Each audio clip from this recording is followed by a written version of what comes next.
नमस्कार, मैं हूं वंदना त्यागी और आप देख रहे हैं न्यूज़ 18 राजस्थान का डिजिटल चैनल। ईरान और अमेरिका के बीच जारी जंग 28वें दिन में प्रवेश कर चुकी है और हालात अब भी बेहद नाजुक बने हुए हैं।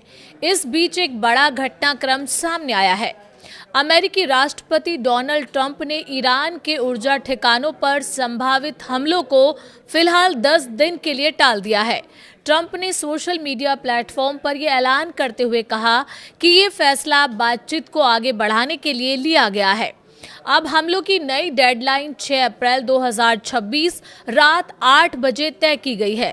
पहले ये समय सीमा काफी नजदीक थी, लेकिन अब इसे बढ़ाकर कूटनीतिक दबाव की रणनीति अपनाई गई है। ट्रंप के मुताबिक अमेरिका और ईरान के बीच बातचीत जारी है और काफी अच्छी चल रही है।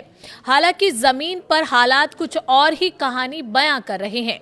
उन्होंने ये भी साफ कर दिया है कि अगर तय शर्तों पर सहमति नहीं बनती है तो अमेरिका कड़ा रुख उठाने से पीछे नहीं हटेगा। इस बीच खाड़ी क्षेत्र में तनाव लगातार बढ़ता जा रहा है। सऊदी अरब की राजधानी रियाद पर बैलिस्टिक मिसाइलें दागे जाने की खबरों ने हालात को और गंभीर बना दिया है।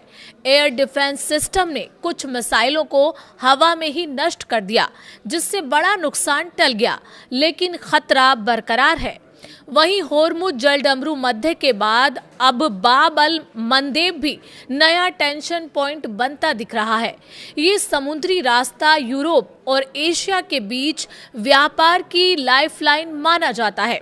ऐसे में यहाँ अस्थिरता का मतलब है वैश्विक सप्लाई चेन पर सीधा असर।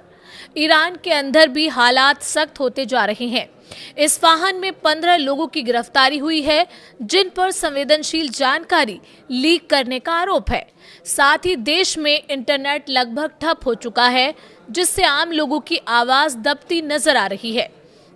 अंतर्राष्ट्रीय स्तर पर भी इस जंग का असर साफ दिखाई दे रहा है।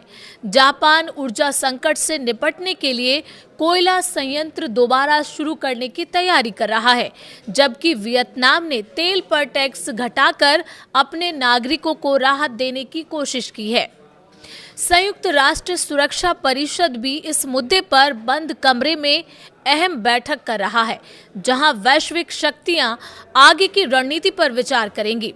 कुल मिलाकर ये जंग अब सिर्फ 2 देशों तक सीमित नहीं रही। इसका असर पूरी दुनिया की अर्थव्यवस्था, ऊर्जा सुरक्षा और वैश्विक शांति पर पड़ रहा है। आने वाले 10 दिन बेहद अहम होंगे, जो तय करेंगे कि ये टकराव बातचीत से खत्म होगा या फिर और बड़े संघर्ष की तरफ बढ़ेगा।